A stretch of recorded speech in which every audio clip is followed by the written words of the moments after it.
Reaperman here, and as you know, I love Virtua Racing, and there is absolutely no better Virtua Racing than the Nintendo Switch Virtua Racing. This is a spectacular conversion by M2, who are well known for going above and beyond in every single way. Now, it is true that there is just one car and 3 tracks in this game, and this is the same as Virtual Racing in the arcade has always had. However, there are so many extra features. There's now endurance racing, which gives the pitting in some utility, at least on the tracks that have pits. And there's also 8 players on one system. If you can stand that much split screening, it's fantastic. There's also online play, which I've never managed to find anybody else playing this game because apparently I'm the only one that likes it. But as far as I'm concerned, this is the killer app, and this is the reason I got a Nintendo Switch, and I might be the only one that can say that, but I really do love this game. So we're starting up a endurance race. So this is actually a fairly long race. I'm pretty high up in the leaderboards here. I'm actually in the top 100 of endurance racers on this particular track, and I don't think I've actually even completed an endurance race on any of the other tracks. And generally it seems like I've slipped down a little bit in the rankings. So on this track I'm at 820th still, but the other ones I'm like 15 and 1700 or something like that. I'll go through my rankings at the end, but I noticed that I've only slipped to 89th on this track in endurance mode and 820th in regular mode. And I think the reason for that is in regular mode you can cut this field here off to the right and save a ton of time. I refuse to do that, so it kind of hurts my score a little bit. But I don't think that happens much in endurance mode. Either that's because it punishes the car with damage, or I don't know, maybe it's just the people who are into this for the long haul aren't really the kind of people to do the cut. That actually could be it too.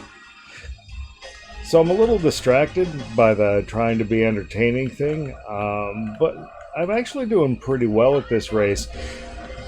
Now, one thing I will say about the Switch version that is a huge negative is the AI difficulty is just non-existent. I don't think I have ever lost a race on this track. And conversely, on most of the other versions of Virtual Racing, I have not actually won a race, or if I have, it's been a very hard-fought victory after many days of practice and trying, and this game is just effortless to win races. I guess I got some time here to do a bit of a course guide. So this is the long race mode, so you should not be afraid to lift up on the gas a little bit, and actually, because this is a marathon, it's not a sprint, so I actually don't know the mechanics of what wears your tires out, but your car tires will start to wear, and you'll notice your lap time suffering. Now I'm going to try and do this with only one pit in, and I'm going to try and do that around lap 9 or 10. But as we go, we'll see my lap time start to slip here. So I'm actually lifting a little bit for pretty much every one of these corners. Well, not this one.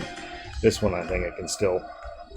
Now this corner you usually want to lift on so that you can take it a little lower, and taking this corner low is pretty important to setting up. Also taking that corner in a way that sets you up for this one. Now I didn't really take that corner in an ideal way. In fact, I don't think I ever do, but in that time it was especially not ideal because there was another car there. Now you can actually take this corner flat out if you wait until the world spins, like now, and just crank over on the wheel. I should also mention I'm playing this on an arcade stick, so naturally I have my analog control turned off. And I find that just goes a little, lets the car control a little faster in this game, and it's what I'm used to since I've never played this in the arcade. So I've never actually played this with analog control, and it just felt kind of weird. It seems like the top scores, and I've looked, are a mixture between analog and digital controls, so I think it's down to personal preference on this. But yeah, these graphics are amazing. So another thing that M2 did is they load the entire level into memory, which of course they can do, so there's exactly 0 pop-in. It's kind of weird that they didn't bring us tracks, more tracks like as DLC, because there are actually a lot of good tracks in the various versions of Virtual Racing, and I would think that even at least the deluxe version tracks would be fair game for them. The Time Warner Interactive tracks probably less so, but I think I'm the only one that likes the Time Warner Virtual Racing game on Sega Saturn, and I love that. That's probably my second favorite version of the game. I did a whole video on it. One version of Virtual Racing that I've only recently gotten to play was the PS2 version of Virtual Racing, and I did not immediately love that game. So all versions of Virtual Racing handle just a little bit differently. And I really don't care as much for... that was a bad one. And I really don't care for the way the PlayStation 2 version of Virtual Racing handles. This version of Virtual Racing handles fine, it's just that the AI is trivially easy and is a speed bump. However, the checkpoints can be a bit of a challenge in this. And it seems like the difficulty settings basically handle checkpoint time. Now this course, of course, checkpoints aren't a challenge, but on some of the other courses, the other two courses actually, especially the third one, it is. Now, beginner down in the corner there, it is not an indication of game difficulty. My car is really starting to slide now. It's not an indication of game difficulty. It's saying that I'm on the beginner track, which I am. And the beginner track, I wager to say, is everybody's favorite track in the entire series. Just because it's kind of fun and it's kind of fast. So now that I am on lap number 9, I am going to probably pit in on the next lap because I noticed my car is sliding, and I could push it a few more laps, but I really can't push it all the way out to lap number 20.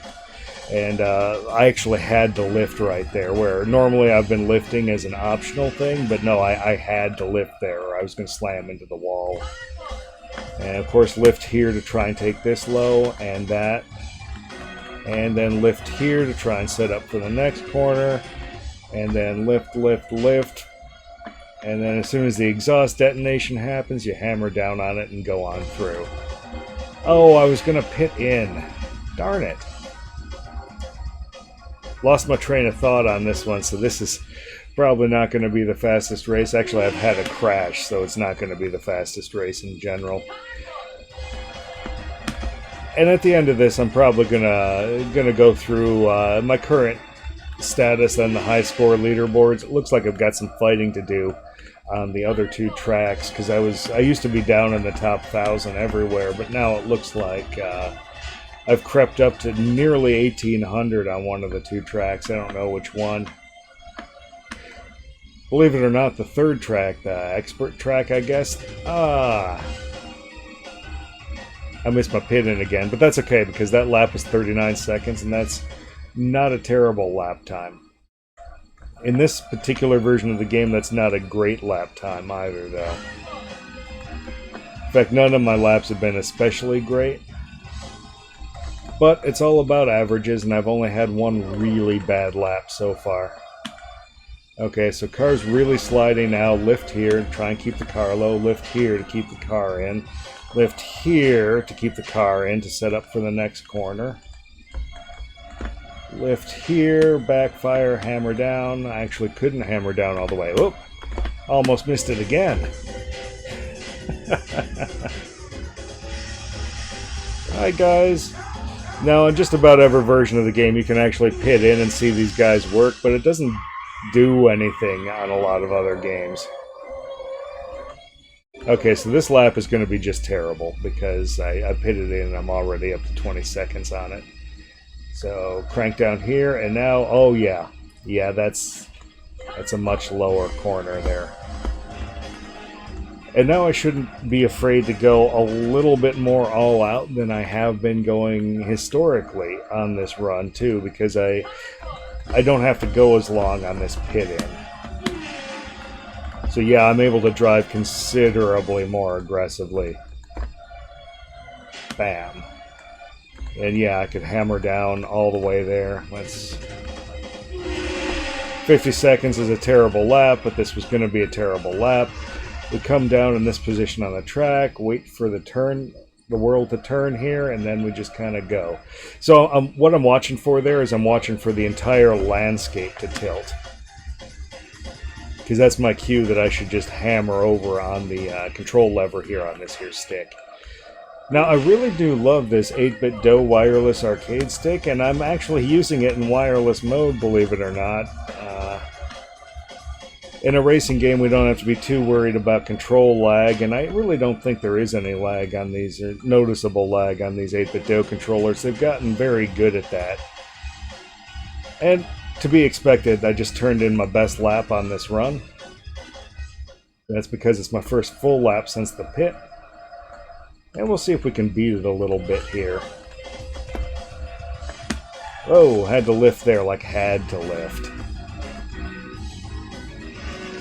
So every once in a while these jam cars do get in my way, like that crash that I had earlier, but that's really the only thing standing between me and a high score is where the jam cars are on any given lap. Ah! Jeez. That was annoying. I was all set to come in for a much faster lap. And wait for the tilt. Crank over on this. I'm starting to run out of road, so I think I've been abusing my tires a bit. And I've looked, and I can't find anybody who's willing to describe what the mechanics are on the tire wear. I just personally think that there's a little counter that starts counting down for every second that your tires are, every I don't know, frame that your tires are doing that squealing noise. At least that's the way I would do it. Anyway, getting back to this 8-bit DOE stick, it's been doing great for me. It's got kind of knockoff Sanwa controls in it, which feel okay. I've got a stiffer spring in the stick, and I've also got a bat top on it, and the stiffer spring helps with bat tops. And I've got an Octagate in it, despite the fact that I don't really play fighting games, so I got that going against me too. As far as the buttons, they're still stock. I don't feel any need to upgrade them or tweak them or anything, because honestly, in my opinion, there's no fix for Sanwa style buttons. They're just always going to feel like garbage, and I don't like Sanwa button feel any more than generic Sanwa knockoff button feel. They're just too soft is my problem with them, and they don't have a very positive actuation like you get with the cherry switches in kind of an American style setup or an Industrious Lorenzo setup. And there's no room for anything except for Japanese controls in this stick because it's so slim. But I still like it, and it's my favorite Switch controller whenever I can use it. On PC, I don't like the stick quite as much, but I can also use my big mass stick on PC, so it's got to compete against that. You know, the actual controls I like. Oh good, we're down to just a couple of laps left.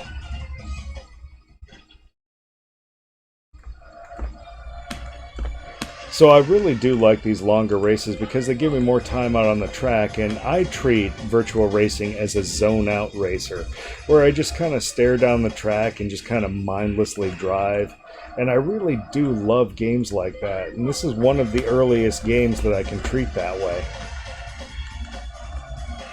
I mean, there's really a bunch of games I do it with. San Francisco Rush 2049, I do it with that one a lot, just because the music helps kind of put me into that relaxing mood.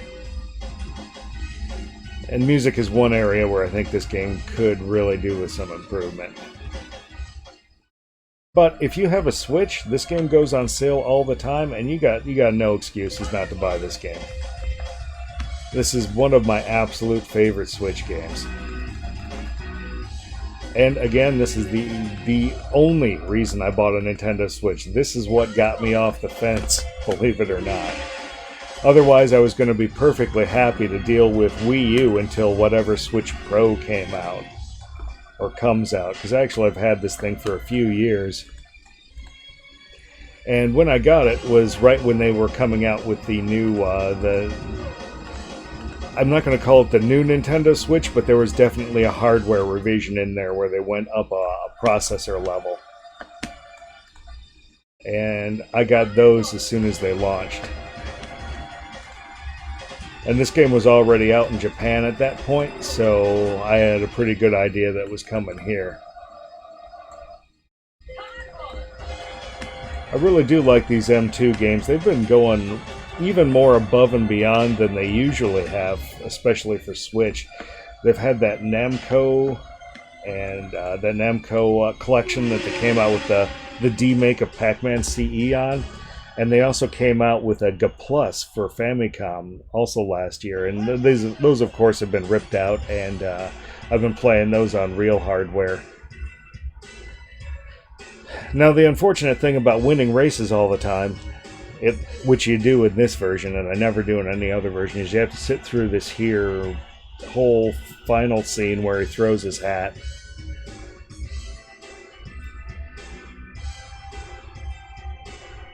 Yay!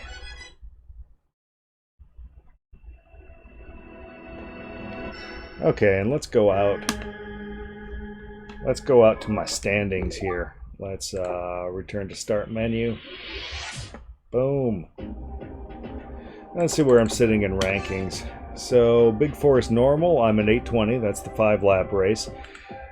Let's see here. Let's go this way. Bay Bridge Normal. I dropped all the way to 1582, which is not good. I'm going to have to fight that one up. And I used to be Acropolis used to be my best track for ranking, and now it's my worst at 1798, so I'm going to have to go in and clean that one up.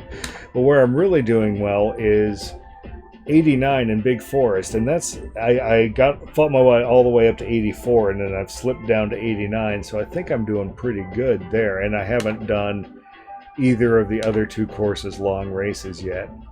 So anyway, that was just a kind of a quick, or actually kind of a lengthy look at my absolute favorite Nintendo Switch game, which is Virtua Racing. It's cheap, go download it now.